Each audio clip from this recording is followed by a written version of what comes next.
Oke teman-teman, assalamualaikum warahmatullahi wabarakatuh. Balik lagi bersama kita di Tani Rumah. Yuk bertani di rumah. Jadi dalam video kali ini teman-teman, saya akan membagikan bagi teman-teman yang sedang memelihara cabai atau menanam cabai ini. Ini saya tips ya teman-teman, bagaimana sih cara agar batang V itu tidak terlalu panjang ya jaraknya dari bawah sampai ke pucuknya itu, agar nantinya hasil daripada bunganya itu lebih banyak dan lebih pendek dan rapat gitulah. Nanti nutrisi yang bisa diserap oleh tanaman itu jauh lebih besar dan lebih cepat ke si buahnya itu lebih cepat matang dan lebih besar gitu ya teman-teman. Nah, bisa teman-teman lihat ya. Nah, jadi pupuk apa saja yang saya gunakan? Simak video ini sampai selesai ya teman-teman. Nah, di sini juga kita menanam sayur-sayuran. Nah, bagaimana sayuran-sayuran ini bisa daunnya itu jauh lebih besar dan lebih segar gitu untuk ketanamannya itu. Kita gunakan pupuk apa, dan di sini juga kita menggunakan sayuran-sayuran lain. Nah, jadi teman-teman jangan skip video kali ini, karena dalam video kali ini teman-teman bakalan tahu ya, jauh lebih bisa mengetahui bagaimana pupuknya dan penggunaannya seperti apa. Nah, di sini kita akan memperlihatkan pupuk cair ya, POC yang kita sedang bikin. Ini umurnya baru 1 minggu. Nah, baru 1 minggu, yang campurannya itu ada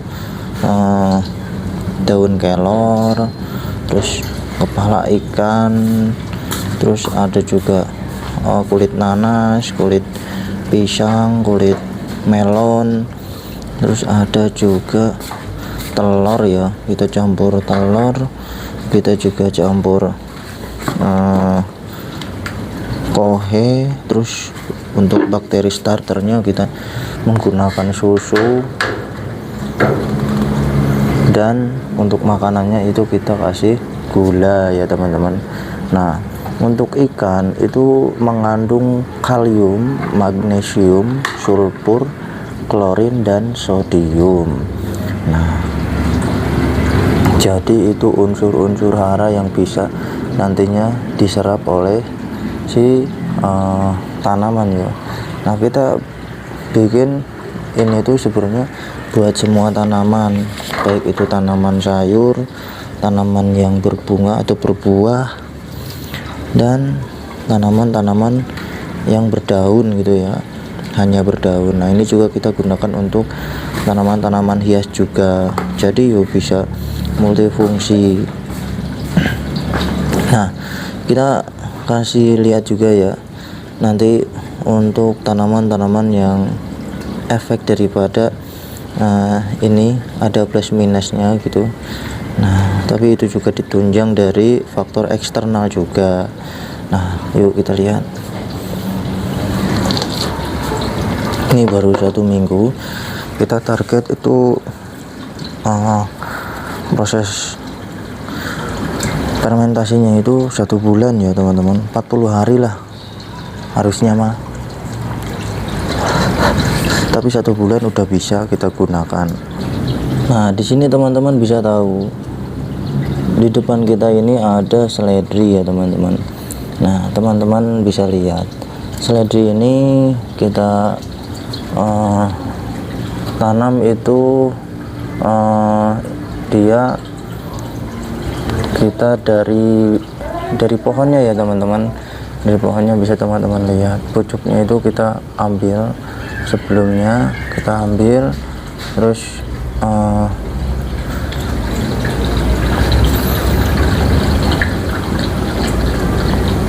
batang sama akarnya itu kita tanam ya, akhirnya seperti ini. Dan ini juga sebenarnya untuk pupuknya yang tadi kita sudah buat. Nah, pupuknya itu kita gunakan, terus kalau media pupuknya itu, pupuk cairnya itu sudah habis, nah kita tambah kembali, dan itu bisa kita gunakan berulang-ulang kali ya, sampai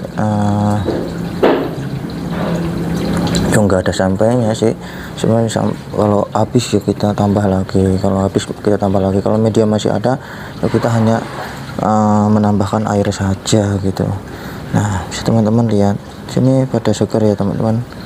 Nah, ini efek daripada yang tadi kita sebutkan. Ini ke daun lebih segar, lebih besar ya tuh ke daun. Terus batang juga ya, batang juga ini cepet kering jadinya nih. Nah, ini juga ada syaratnya ya teman-teman, simpan di tempat yang terkena cahaya karena ini rawan sekali busuk ya. Kalau teman-teman tidak ditempatkan di tempat yang bercahaya, nah nanti lukanya ini cepat kering dan bisa efeknya membuat nih pucuk baru kayak gini. Nah, kurang lebih seperti itu. Nanti kita akan perlihatkan lagi ke tanaman yang lain. Nah, di sini ada tanaman cabai ya teman-teman. Nah, tadi kan kita ada penambahan ikan ya. Mungkin ada faktor eksternal juga, tapi nggak tahu sih ya. Nah, jadi penambahan ikan itu efeknya adanya ini apa? Lalat buah karena mungkin bau amis gitu ya. Nah, jadi akibatnya ya cabenya itu pada kayak gini. Ya, masih muda ini cabai, tapi dia sudah busuk. Nah, itu jadi efek itulah kurang lebih. Ya, makanya ada di sini cabai kita, tapi untuk bunga ya tuh bisa teman-teman lihat. Dari kelihatan di batang V-nya itu dia tidak terlalu jauh. Nih, batang V ini ke V ini itu tidak terlalu jauh dan akhirnya ya cabenya itu bisa langsung keluar berdekatan. Nah, ini bisa disetting ya teman-teman. Nah, kalau teman-teman terlalu menggunakan pupuk yang mengandung nitrogen yang cukup tinggi, itu nanti batangnya itu terlalu jauh ya teman-teman. Makanya hindari penggunaan pupuk nitrogen yang terlalu tinggi di usia tanaman yang sudah masuk ke 40 harian. Nah, kalau nitrogen itu teman-teman bisa gunakan di usia tanaman yang sudah yang baru masuk 1 minggu, itu biar mempercepat pertumbuhannya. Nah, di sini kita agak kurangin ya pupuk yang ada ikannya itu. Nah, ini akhirnya ya seperti ini, lebih besar. Nah, lebih besar dan bisa teman-teman lihat. Nah, ya bunganya oke. Tapi di sini ada beberapa kekurangannya ya ini nih tuh pada rontok kayak gini kan. Nah ini karena kelebihan magnesium ya teman-teman, kelebihan magnesium akhirnya ya rontok seperti ini nih bunganya. Nah, oke, kita lihat lagi contoh yang lain pupuk yang tadi kita sudah sampaikan. Nah, di sini juga ada contoh yang lain ya. Nah, di sini ada pohon tomat. Jadi pohon tomat ini pertumbuhannya cukup cepat ya. Dan kita rasa tomat ini itu sedang mau berbunga nih. Nah, bunga apa pucuk ya? Pucuk kayaknya nih. Bunga kayaknya nih. Nah, ini efek daripada tadi pupuk kita yang sudah berikan. Ya, pertumbuhannya cukup cepat dan ini cocok nih kalau ada unsur-unsur kalium, magnesium, sulfur, klorin, sodium yang terkandung dalam ikan. Nah, jadinya kayak gini, bagus ya. Beda halnya kalau tadi buat cabai itu tidak cocok ya. Nah, mungkin telur, kohe, gula, nanas itu bisa kawan-kawan teman-teman berikan itu buat jadinya ini ya apa namanya unsur hara tambahan lah untuk penunjang pertumbuhannya, dan itu jadi asam amino juga buat si cabai.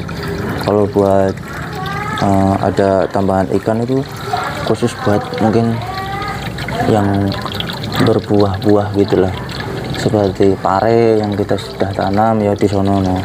Ini pare juga bagus tuh pertumbuhannya ya. Nah, teman-teman bisa lihat tuh subur sekali teman-teman, asli ya. Nantinya buat rasa sih sebenarnya ya, kalau kalau kayak ada tambahan ikan gitu, rasa ke buahnya itu lebih manis atau lebih enak lah rasanya. Nah, beda halnya kalau sudah kita gunakan ini nih, ke daun. Nah, kalau ke daun itu penggunaannya jangan terlalu banyak ya. Nah, makanya kita harapkan targetnya itu kita harus fermentasi terlebih dahulu sampai benar-benar itu matang ya medianya, pupuk cairnya. Nah, kalau matang bagus seperti ini nih, daunnya lebih lebar ya, lebih lebar, lebih seger gitu ya. Nah, kalau buat cabai juga bagus. Nah, buat cabai rawit bagus ya. Teman-teman bisa lihat ya. Nah, oke, mungkin cukup sekian untuk video kali ini ya. Nantikan perkembangan video kita selanjutnya, nanti bahkan kita update lagi perkembangan tanaman kita. Oke, cukup sekian. Wassalamualaikum warahmatullahi wabarakatuh. Enjoy.